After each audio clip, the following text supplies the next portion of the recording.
I just want to tell everybody, your voice is valid. You need to find out what you know that can make the world a better place, that can add to the good, that can make the world more beautiful, sonically wonderful. It all begins by understanding the mind. I want to be happy now. I don't care about the future. I want to be happy right now. You are not alone. You are never, ever, ever alone in this. It's helped my voice grow and given me freedom to be creative on my own. I'm Christina Barcy. Welcome to Be Bold, Begin, a podcast dedicated to you, the creative, the healer, and the innovator. The topics and conversations we have here are designed to help you discover what might be getting in your way and offer you tools, techniques, and guidance to move through them. I live in the imposter's body more than I live in my own body. I don't have to feel like I don't deserve this. This is where creativity and healing intersect. If you decide to be bold and begin, you have the opportunity to feel humbled and empowered. I totally believe that. I'm a certified Kaizen Muse creativity coach, a certified Reiki energy healer, and an entrepreneur, artist, and presenter. I will share with you my experiences, my proven tools and techniques that helped me and my clients and loved ones shift and expand in the areas they most desired. This is a gentle and open space where you will hear how others are being bold to encourage you to begin your own journey or expand the one you're on. This is Be Bold Begin. Hi, welcome back. This is Barcy, your host. And before we begin today, I want to share something with you.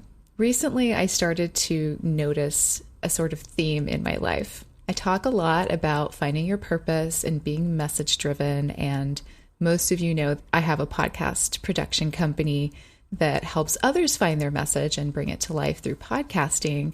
But there is a theme here, one that runs through all of my projects. And it's about being heard. It's about using our voice. It's about finding ourselves and our truths. I wanted to be a singer before anything else when I was little, then a writer, then an actor. My first language was Hungarian, but then at about 3 years old, that was no longer taught to me, though my parents still spoke it to each other and all of my relatives did not speak English. So I already started to feel this deep need to be heard at a young age. And then, of course, as I got older as a woman, that feeling stuck around. The documentary I produced is called Is Anyone Listening? And I now podcast for a living, if that tells you anything. So finding my voice and helping others do that has been at the core of my work. Whether I understood it at the time or not, it just keeps coming up. And that is the reason I am so excited to bring on my guest today, Judy Rodman, who is an award-winning vocal coach, recording artist, stage and television performer, public speaker, author, multi-genre hit songwriter, studio producer, and vocal consultant. Her deep approach to helping those she works with lean into their authenticity in order to bring their true voice forth is really where the magic happens. And she has a trademarked vocal training method called Power, Path, and Performance that she teaches to singers and speakers nationally and internationally. She also has a podcast called All Things Vocal, and she believes your vocation should be where your passion meets the world's needs, which I thought was very cool. Welcome, Judy. Thank you so much. Boy. Yeah, we are kindred spirits in a lot of ways, it sounds like. That's amazing. I thought we might be, which I wanted to share that with my listeners, but I also wanted to share that with you in a compact way so that we don't spend a whole lot of time on it. But yeah, well, I would love to hear more about how this message or how this all resonates with you, but maybe we start from the beginning and you can tell me a little bit about your background and just about you. Well, when people ask me, how I started singing or whatever, using my voice, the thing is I always did. My father was an air traffic controller, and we moved around like service brats because for a while he was in the Air Force, and then we moved around because air traffic controller needed to move around to places they were needed. So I was exposed to all kinds of music, and my father, from his early childhood, was a bluegrass musician from Mississippi. We did jam sessions. I grew up doing music, so it's never not been a part of my life. And I grew up with a lot of paradigm shifts, discovering what voices were real and were trustworthy and were good, and what voices I enjoyed listening to as far as music and grooves went. And I just learned tons just growing up in the environment I did. We had a family band that was kind of an amateur thing. I was in Miami for high school and, was on the road to sort of being a research scientist. My mind kind of worked well in that direction. And I'd always done music, so that was just part of my life. Well, we moved to Jacksonville, and those educational opportunities were not available in Jacksonville like they were in Miami, so I ended up just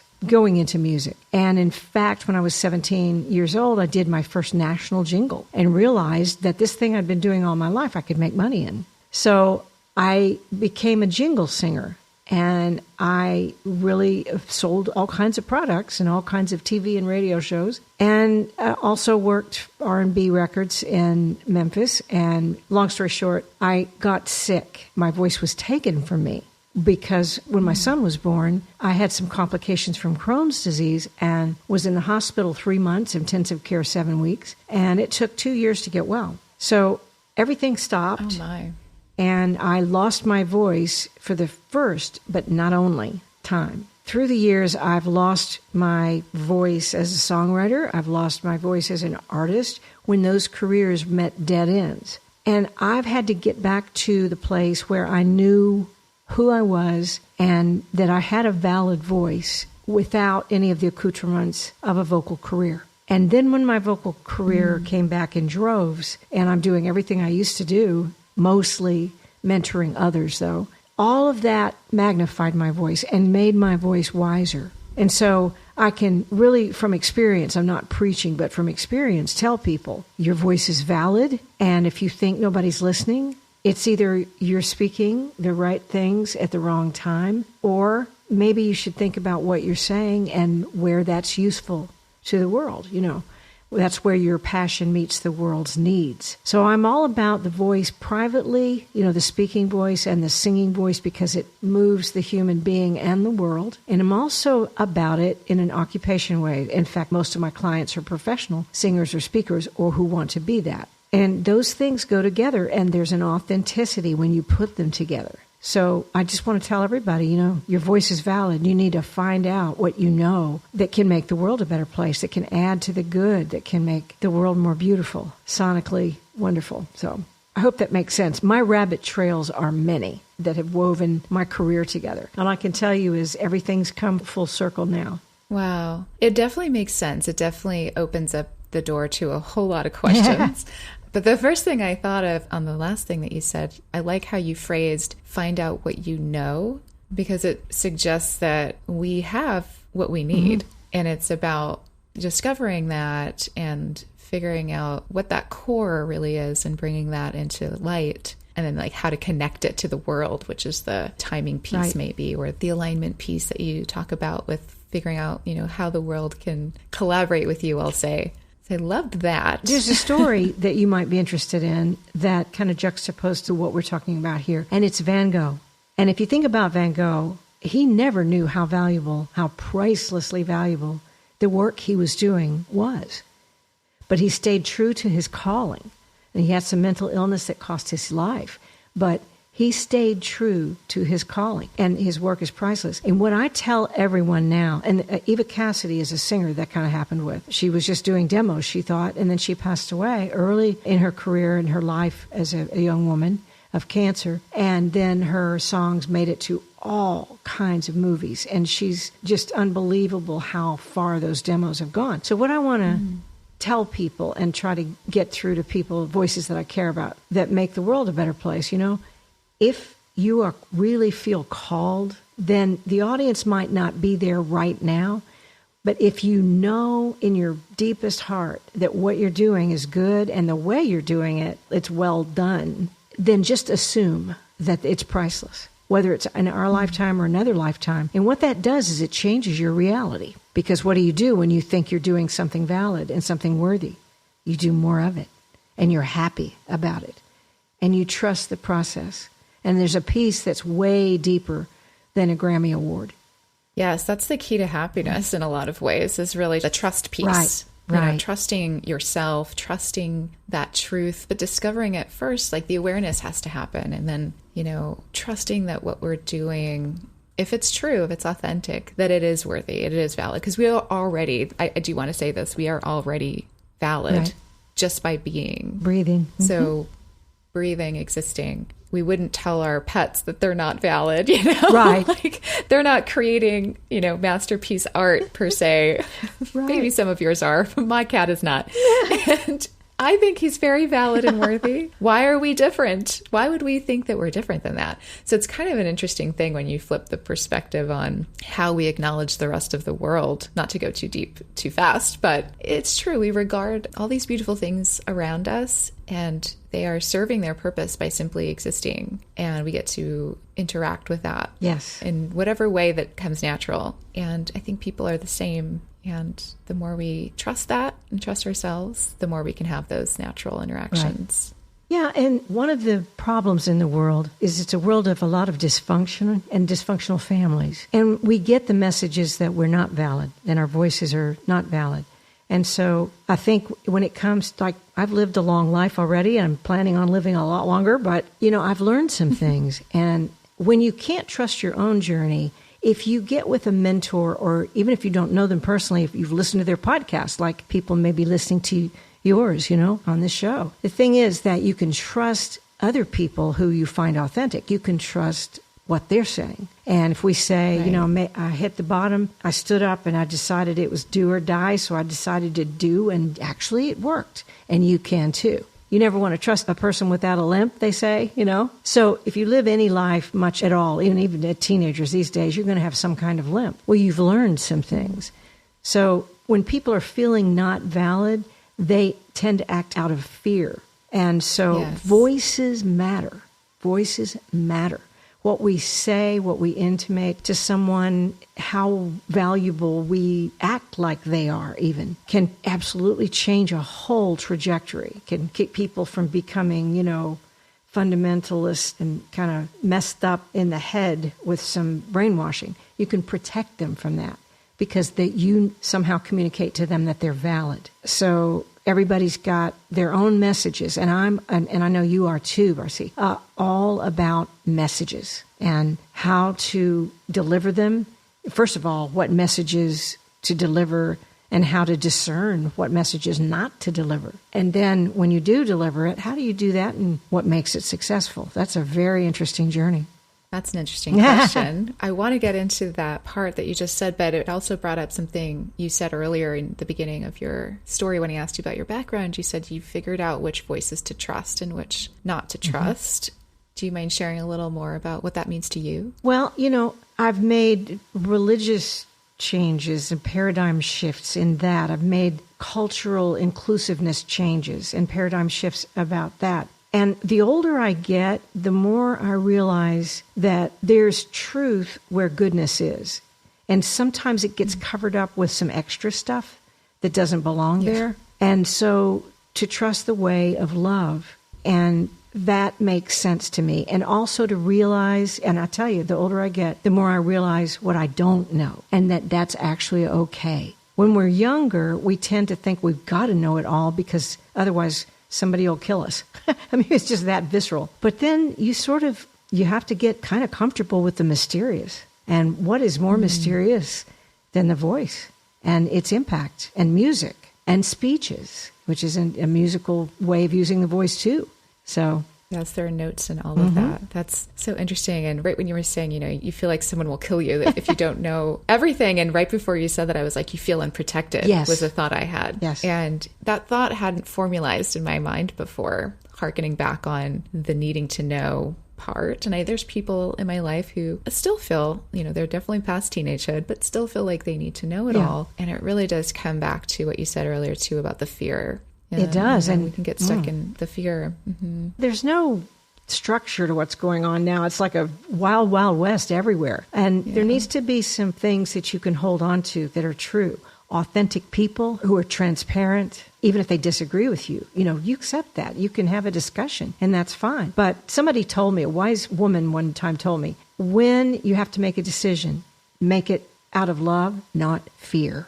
And I found that to be incredibly wise. And fear disguises itself as anger sometimes and as kind of a concrete mind against fresh information. I had a student one time that was absolutely sure, because of another teacher's online teaching, that the larynx was not supposed to move. It was supposed to stay completely still. And I tried everything I could to persuade him, no, the larynx needs to be allowed to move. The voice box needs to move in the neck. And if you don't let it, and he was having all kinds of vocal trouble, but he still, he just had decided concretely that was a fact and didn't let evidence and, his own experience tell him that there might be something wrong with that. So again, the older I get, the wider my thinking gets. And there are still things that are right and there's some things that are wrong, but it really comes back to how you treat your fellow person, your fellow human, your fellow cat and dog and freshwater fish and dolphins and whales and everything. It comes down to love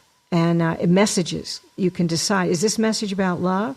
If it's a warning, it can be about love. If it's a lament, if it's a protest against the way things are, that can be about love because it's trying to move things in the direction of the light. So I'm not Pollyannish about it, but I'm really about messages and messaging and how people need to know what comes out of their face can change the world for the good or the ill. So the voice matters.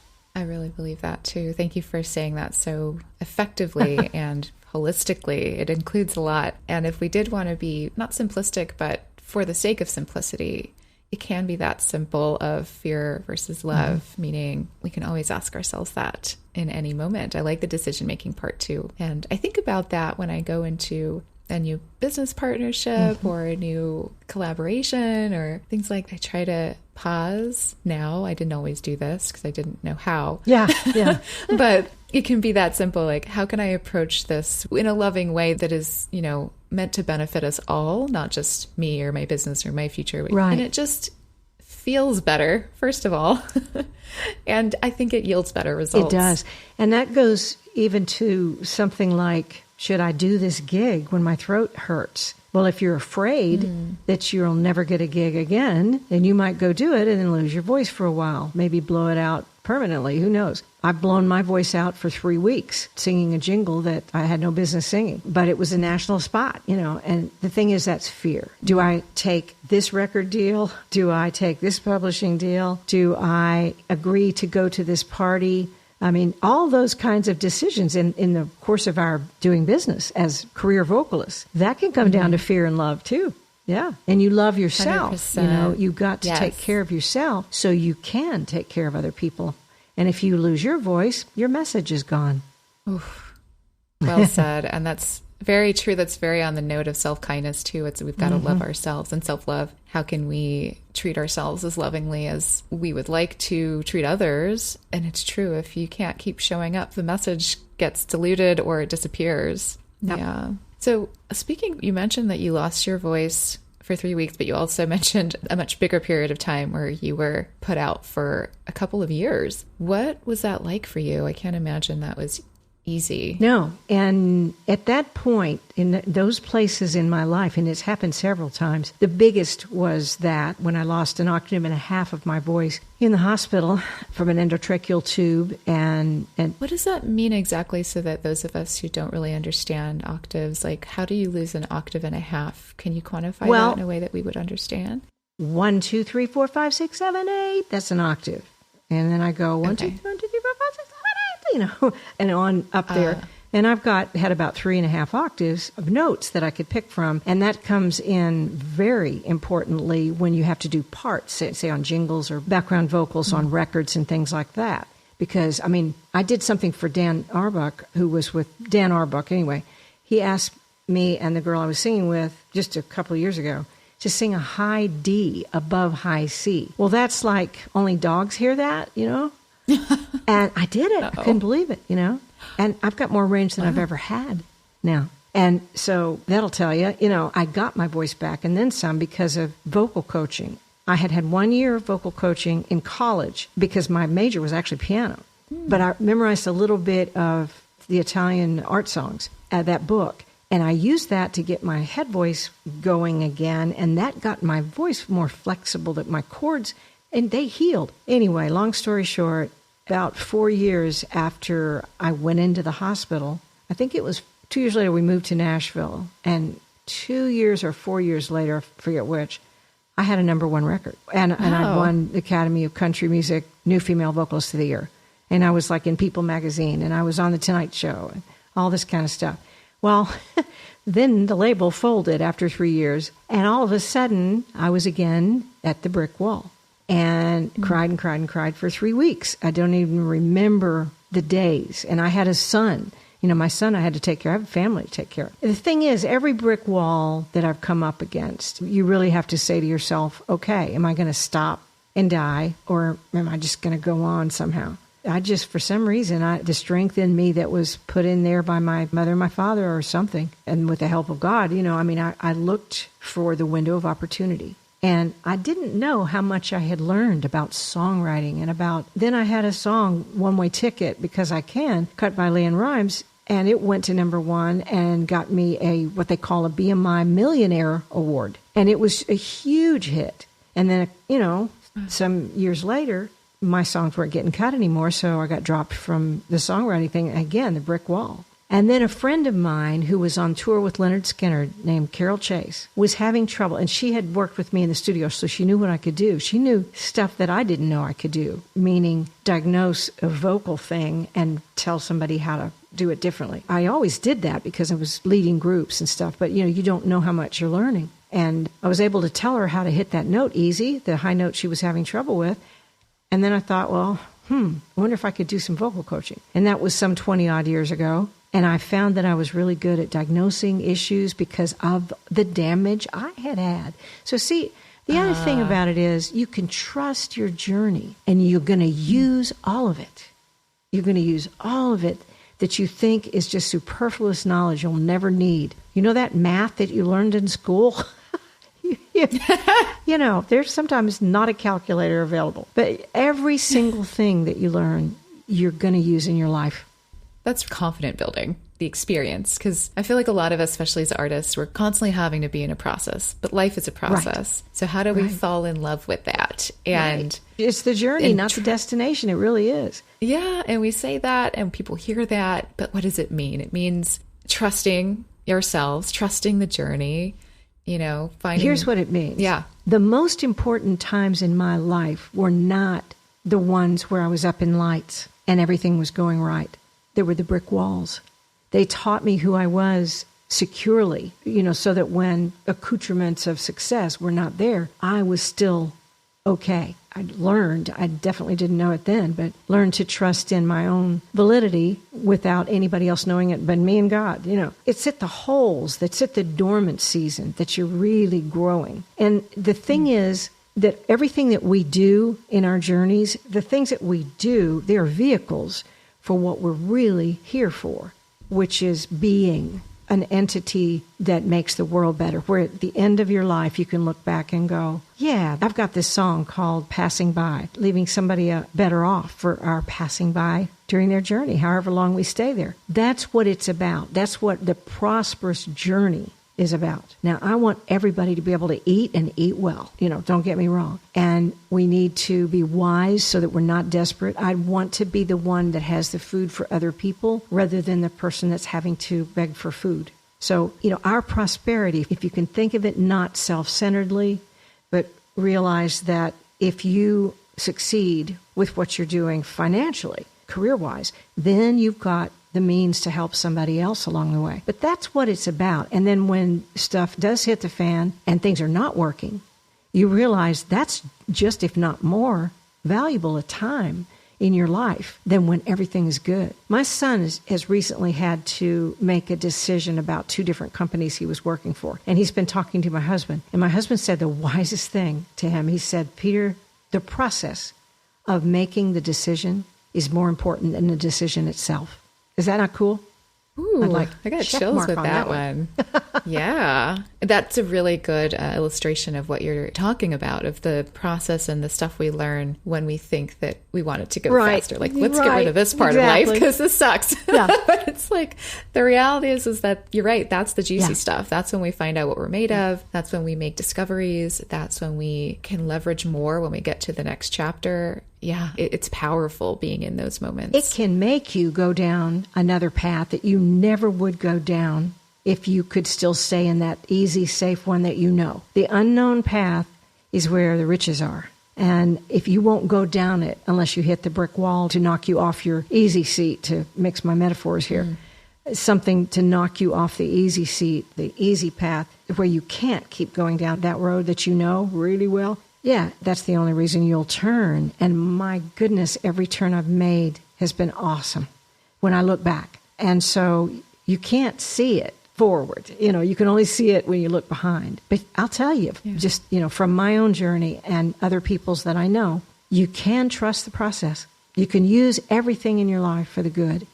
Yeah, and that's the key, is finding out how to make the decision that is for the good. Right. That's the crux. That's the decision-making crux that is super important, so that you do look back on your life feeling like you've used everything in a valuable way versus with, regret. And I think that comes from the love conversation too. Mm-hmm. Yeah. So you can lovingly look at your life versus, the alternative. But I want to shift back into your coaching a little bit. So in your story that you shared so far, you mentioned that you discovered along these journeys of, not despair, that's not the right word, but new challenges. Yeah. And that you were actually a really great coach and that you had a knack for that. So how did that evolve further? Because you created something called Power Path and Performance, which I love the wording of that. It has everything in it that we've talked about, actually, about power, finding your power, about the path and the journey, and about performing. And we're all performers in some way in our life. We're all using our voice. Oh, that's so cool that you see that. Yeah. It was a very interesting the way that happened. When I started teaching, I'm not an academic teacher. I did not take, voice science and all this kind of stuff. All I did was at that point have decades already of professional singing and speaking under my belt. And I knew how it felt. And I also had some incredible healing. And I had a coach here, Gerald Arthur, the late Gerald Arthur in Nashville, who worked with all of the session people. And I learned how to deal with vocal strain and get it out of my voice. Because, boy, talk about fear. Every time I went to a session, I was afraid my voice wouldn't work. And he helped me on guard. So I had those things behind me. And then I noticed that, okay, and because of all of the, leading other singers in groups and directing and doing my own demos, producing those and producing any singer that I would want to do them other than me, like a male singer or something, I could tell them what to do. I had to learn to change my voice to match all kinds of singers, from, R&B singers to, Christian pop to country. I think Louise Mandrell was the hardest one, to Dolly. I had to morph my voice and change my tone and change my vocal cave and all that. So I had learned a lot in decades of experimentation and copying other voices. So when I started teaching, I recognized the way my throat felt when that person was singing or speaking in a certain way. So I started making suggestions, and every student was a guinea pig, like, okay, so that works. I was always looking for what works, not just for my voice, but for everybody's voice. And sometimes I'd have to say the opposite things according to what the students' issues were, but it was always to get them back to this point. And so I began to notice that everything I knew, I was looking for some common threads, so I would have some kind of system. Going back to the research scientist I could have been, I wanted to figure out some kind of system that I could make for myself. And I found that everything I knew about the voice, I could put in one of three categories. One was the breath. And my vocal coach wouldn't tell me about breath. He just had me do things that made me breathe right, which is funny. It's kind of what I do. All about breath. And then the second area is all about the throat configurations, the open throat, unless you wanted to talk tight. How do you do that? And then the third category is one that's unusual for vocal training, I find, for the most part. And that is performance. And by that, I don't mean, like the bells and whistles. I mean the skills of communicating a message like an actor. So they're synergistic, the breath, the throat, and the communication skills, they're synergistic, because if you get one wrong in one area, it'll be wrong in another. And if you get one better in one area, you fix something in the other two. So I used alliteration and called it the power of the breath, the path through the open throat instead of the tight throat, and then the performance, meaning the communication. So it became the 3 Ps. I thought I was being... I like it. I'm glad it has more, meaning than one. But, through all these years, I keep learning. Every week I learn something new about the voice. But I've never learned anything that wouldn't fit within those 3 characteristics or categories. Those are great umbrellas. As you were speaking, I was like, ooh, that one feels like the foundation. And then you'd say another part, I'm like, well, that one does too. Like they're all, when you said they're synergistic, and with that, I was like, yeah, they all work together. And if you don't have one of them, your voice doesn't work. It either doesn't work or it works really well and nobody cares. Right, which is maybe the performance part, exactly. The message part. Can you share a little bit more about that, Sure. how that piece works in your process, and maybe how you use this with non-singers, like speakers or anyone else who's delivering a message? Well, like I say, it's acting technique. And Sanford Meisner, the great acting coach, says great acting is behaving authentically in fictional circumstances. And that is what we're doing when we're singing, almost always. Unless you're singing a lullaby to a child in your arms. You're in a fictional circumstance, or you're in front of an audience that you don't know. The deal is, just like acting technique, you always need to be communicating to the one heart. So you're a laser beam instead of a flashlight beam, right? Like right now, it looks like I'm talking to you, and I'm hoping there's lots of other people listening. But I'm not even really talking to you. I'm talking to my webcam. That's true. Yeah. I guess so. So where your eyes go, everything needs to be focused on the one heart. What heart? Not the producer, not necessarily the audience, not just anybody that's listening. It needs to be to the heart that the words or the lyrics that are coming out of your face are actually to. And then you got to go farther than that. Otherwise, you're just narcissistically delivering your truth, right? It really is not about you. What it's about is, if you do this successfully and you do deliver your message to the one heart and you get through, you're going to get evidence. And the evidence is the R word. You'll get a response or a reaction. So that's the brass ring for all of our speaking and all of our singing, is to get the response to the message that we're delivering from the heart that we're talking to. And the rest of the people listening are kind of voyeurs. But think about an actor, like Meryl Streep or somebody, when she's going into character. She's not talking to the crew. She's not talking to the theater audience. She's talking to her acting partner. And if she does that well enough, then she's going to get the audiences in. She'll have crew there because she'll get hired. That's the way she's valid. Our validity as voices is in the responses that we get. How about that? People don't think of it that way, especially when they're told their voices need to be good. Good doesn't mean anything unless it's relative to, did I get that response? So how do you stay out of comparison and feeling like you're not getting enough response, or imposter syndrome that pops up during these moments where we don't feel like the response is enough, or all of that? That's a great question. And it's all about using your imagination. Remember Van Gogh. If you got a message in the first place and you believe in it enough to deliver it, if that song's lyrics are not something you feel good about, don't put it in your set. If that speech, now I wouldn't even do a jingle that I didn't believe in. And I definitely did before. But I've just kind of come to this place about it. The thing is, you use your imagination. It's like being in the recording studio doing some kind of audiobook or song. You're talking to someone, and you have to imagine them in your mind. And you imagine their response. And it doesn't matter if somebody really in the moment is responding to you or not. Because in your imagination, you're playing with your imaginary friends. And I know there's a student of mine. Story of my life. Yeah. That's really good if you played with your imaginary friends as a kid, because you need to keep doing it now. But there's a student of mine right now, and she was doing a writer's round, and she just naturally went there. She just naturally went lights, camera, action with the story and who she's talking to and all that, no matter who was in the room. And in Nashville, if you do a writer's round, it's such a jaded town. The only people that are really paying attention to you are usually your family and friends that came for you. But the rest of the, Right. everybody else is just kind of yakking and talking. Well, there happened to be a Grammy producer who was in that yakking, talking place, and he got captivated by the way she was being real. And long story short, he came up to her and asked her to work with him free because he totally believed he could do something with her. And her career is just blown up. And they're about to get married. So Oh, wow. I'm telling Extra you, whatever layer you there. do, just play with your imaginary friends and trust the process. I love that as that's the theme of this episode for sure. And I feel like podcasting can feel very much like yeah. you're playing with your imaginary friends, because I have to imagine that people are listening and I hope that that's true. And it's harder to see the engagement because, let's say on YouTube, you have comments below and you can see who's commenting, or on social media, you have that. You don't have that in the way podcasting works on the way people listen. So I totally feel like I'm playing with imaginary friends all the time.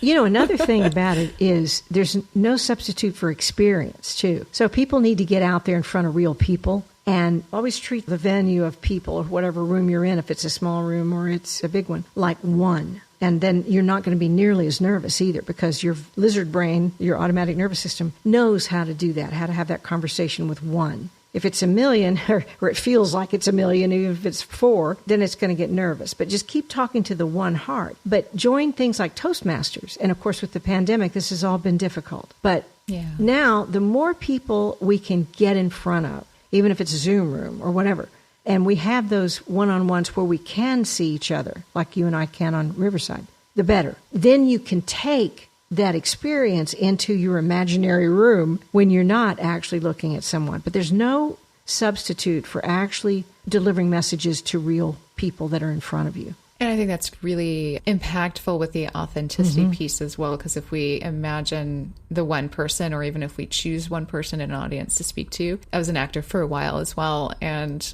whenever someone was struggling on stage in a class, for example, specifically for monologues, the coach would ask someone to go up and sit so they could talk to them on stage, to that person. Yeah, and it immediately shifts the impact of the message that they're trying to deliver, because they get out of that narcissistic thing you were talking about, where you're doing it in a way that you've practiced imagining no one is receiving it, because you're so worried about whatever gets in the way, the words, memorization, maybe some lack of clarity around what the message is. All of that can get in the way of focusing on why you're saying it, who you're saying it to, and why it's important, which is kind of what we can do all the time with everyone, is be intentional about that. And acting is the same thing, especially if you are up there by yourself doing a monologue. But that is a wonderful connection for me and for anyone else who's a performer, to kind of take that with you into the other things. Absolutely. Yeah. Thanks for sharing it that way. So can you give us an idea of how someone at home could apply this? I know we kind of talked about it a lot and how it works, but a tip someone can do at home, what are the steps they can take to do this in their own life for anyone who's maybe not a singer, not a performer? To do what? The Power Path performance. Can we apply that without delivering a speech or a performance or singing? Is that something that would work in our regular lives? It definitely can, because it's also about speech. And who of us does not go through a day speaking to somebody in a very practical ways? Walk knees first, not nose first when you're talking. What does that change for us? The power that your voice should come from, your speaking voice or your singing voice, is not from your diaphragm, because that actually sabotages the diaphragm, because it draws your rib cage in a little bit, and that gives the diaphragm too much slack. And that means the diaphragm can't control air as well. What the diaphragm needs for control, to be able to control itself in cooperation with the automatic nervous system that's trying to do what you're intending to do, is width in your rib cage. So you'll notice you move your head back and you balance your head over your tailbone instead of your pubic bone, or over your heels instead of the balls of your feet. You'll notice right away you can breathe better. You also get a better inhale. And that's because your rib cage is wide, and the diaphragm can come down more efficiently and can also come up in a more controlled manner, like a drum head or trampoline. You want it to be nice and tightly strung, right? So a wide but flexible rib cage. If you go knees first as you're walking instead of nose first when you're walking and talking, you'll notice a difference in your breathing, I guarantee you.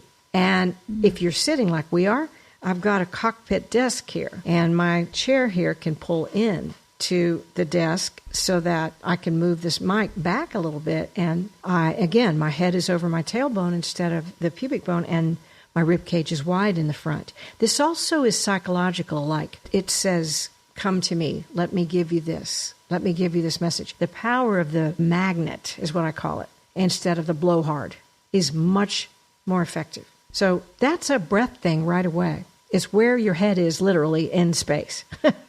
Balance your head, whether you're sitting or standing, to the back. And don't lift your chin to do it. It's kind of cocky. It's very confident looking, right? Yeah. I'm practicing if for those who can't see us. Yeah. And here's another thing that does. You can even feel that move if you're aware, in your ears, in your eustachian tubes, because the throat channel opens up, down, and back. And if you raise your eyebrows, you'll notice that your nose feels bigger inside. It kind of stretches.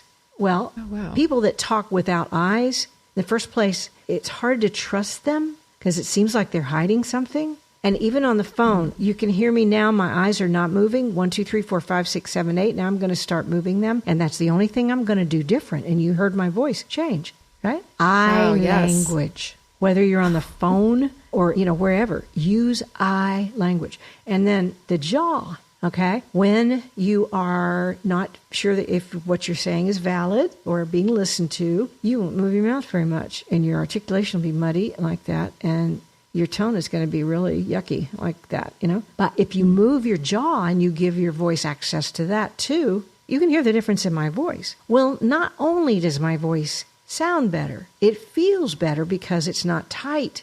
The channel's not tight back there. So the voice opens up, which is the soft palate and the back of the nasal membrane. It opens down, which is the tongue and jaw positions. Speaking with the front of your tongue rather than the back of your tongue. And move your jaw.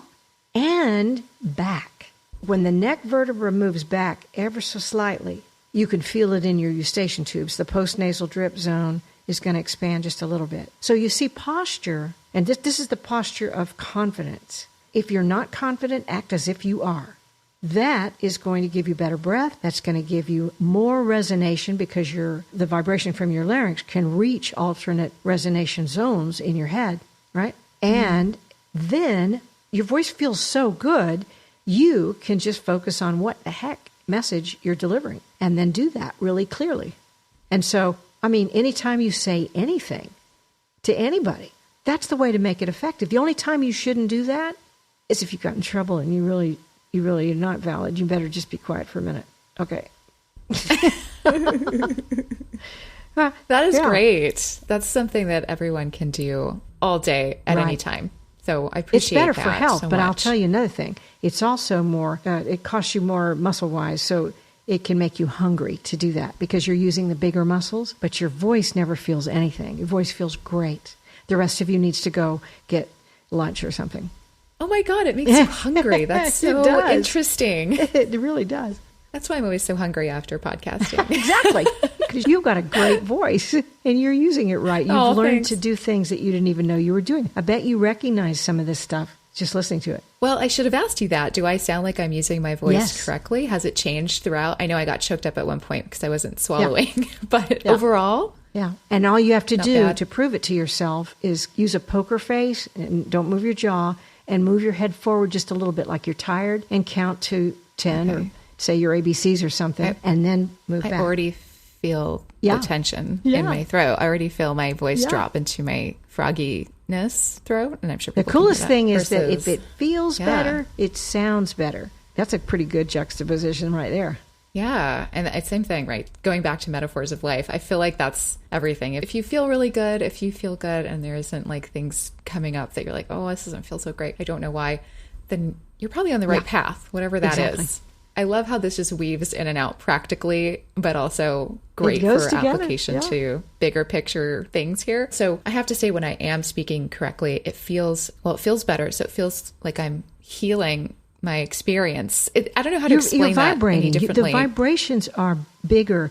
There are more frequencies going,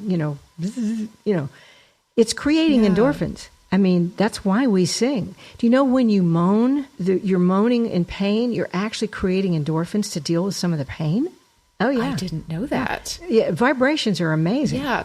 That's really interesting. So do babies like humming for that reason too? Like, Oh, yeah. Oh, yeah.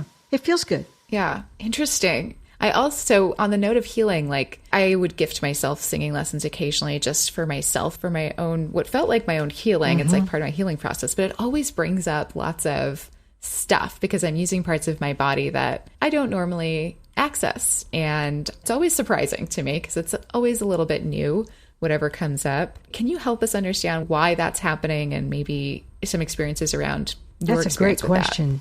The voice is affected by absolutely everything, psychologically, physically, mentally. If your big toe hurts, you're going to be distracted a little bit and you're going to be a little crunched in a place you don't want to be. So when this has happened more than once, that I've taken a new student in and I've helped her get in touch with what message delivery really is, and like she's really connecting through the song or the talking to somebody, and she'll start crying because she's used to numbing it down. She's used to numbing it down. But then I remember this one student that we decided she needed psychotherapy more than her vocal lessons. So it diverted her there because it opens you up. I love it because it frees you. It literally frees you and it heals you because it is about, even in Chinese medicine, the meridians and all that, it clears paths. It opens you up. You're vulnerable, though. You're vulnerable because you're opening up yourself to, oh my God, criticism, or something. Yeah. So I tell people real singing, and I would add speaking, is not for the squeamish. You have to rev it up and be willing to, figure out if your message is something you believe in. And if it is, and you can reciprocate, you can listen to other people's messages too, but you need to stand and deliver, And if something hurts, there's a lot of reasons for vocal problems. I've had one student that had a paralyzed vocal cord, and the reason was we figured out, was fear. She was diagnosed with a paralyzed vocal cord. We talked in vocal lessons. We did some exercises. She couldn't do it first, but we just kind of gently sort of talked about things and all that. And she took a deep breath and she was able to open up. 3 weeks after that, after us working through a couple of vocal lessons, she went back to Vanderbilt Voice Clinic, and of course she could sing by then. She just went back to get scoped. The paralysis was gone, and that's not the only time it's happened. And there's vocal damage that has been healed by learning how to apply technique in a way that is healthy for your voice and letting your voice heal. I mean, polyps healed themselves, inoperable polyps, a vocal sulcus. This person that was diagnosed with a vocal scar is back singing gigs. Even spasmodic dysphonia, which is really a neurological disorder, when you use the technique that I call pulling instead of pushing, then temporarily it can help the person use their voice. It's not a cure for spasmodic dysphonia. But for most vocal issues, the voice can heal itself, almost always, without medical intervention. That said, if you think you have a vocal problem and you suspect it might be vocal damage, you need to go to the doctor because it could be cancer. You don't want to mess around. Just get diagnosed. But then don't be fearful. Technique, vocal training, why would you want to do that? Well, you want to do it if you want your voice to feel better or sound better, period. And all vocal technique does is help you deliver messages. It's not an end-all, end-all. When I hear a great singer sing, I don't want to wonder who their vocal coach is. I want to go, oh my gosh, wow, what a moment. And vocal technique just gives the vocalist, singer or speaker, the way to actually operate their instrument the way it was made to operate. It's just all about efficiency. So I know that was a kind of a rounded answer to that question, but really the voice is about everything. So to try to get to the bottom of an issue, you have to be a bit of a Sherlock Holmeser. And that's what I call myself sometimes, Sherlock Holmes, I have to figure out where that gremlin is, where the central gremlin is. A lot of it does sound so related to how we think. And I've come across that too. If I don't understand a note, I can't do it. And it's like something with the way I think about it. It's usually a mental block. And that as soon as that's solved, then suddenly I can do a lot more with my vocals. And that was always fascinating to me when I realized that that's how it works. It's like, oh, That's so interesting that it's so much about how we perceive and what we think is possible. So I can see how much the metaphors, we keep talking about how these things are applicable in life in these bigger ways, but it makes so much sense when you think about it that way, that it's connected in this idea of how we perceive ourselves and what we're capable of. Get through that. I've got a kind of condensed way that I tell people when they get ready to do a performance of any kind. I say, you got to prepare, set yourself up, rather.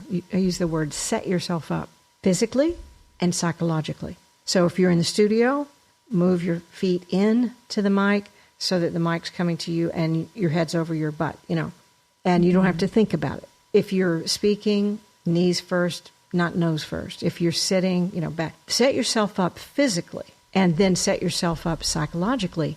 Who are you talking to? Why are you saying this? What do you want them to know? Why do they need to know it? And then what response exactly do you want to get on their face? And then go do that. And if you just think physically and psychologically, that kind of wraps it all up. Yeah, it reminds me of manifestation a little bit too, with the intentionalization around what you want to receive. You have to really imagine. It's a lot of imagination in that process too. Imagining what you want to receive on the other end, imagining that it's completely true and possible. It changes reality because it changes what you do. Yes. Right. It changes the action. Exactly. That's fascinating. I could talk about this forever if you haven't noticed. I'll just ask you this. What is the one takeaway you would like the listener to have from this conversation, if there was just one? That your voice is valid, and if you need help with it, get help with it. Even if it's just listen to podcasts like this. But your voice is not only valid, but priceless. And only you can deliver the messages that are yours to deliver. And within that, you find your value and many times your occupation. And if it's not working, just ask yourself, is it really the message that needs to be tweaked? Or do you need to believe in it and just keep pressing? Maybe veer a little bit, into another window of opportunity. But your voice is unique, priceless, and valid. That's really what I'd like to leave people with. That's perfect. Thank you. Thank you for that. How can we connect with you? Well, my hub for everything is judyrodman.com. If you're looking for my podcast, it's embedded in my blog on my website where all my socials are and all that too, that you can find them there. But my podcast is All Things Vocal, as you mentioned, and that's on most apps as well. Fantastic. Well, make sure there's links for everything so that people can easily find you.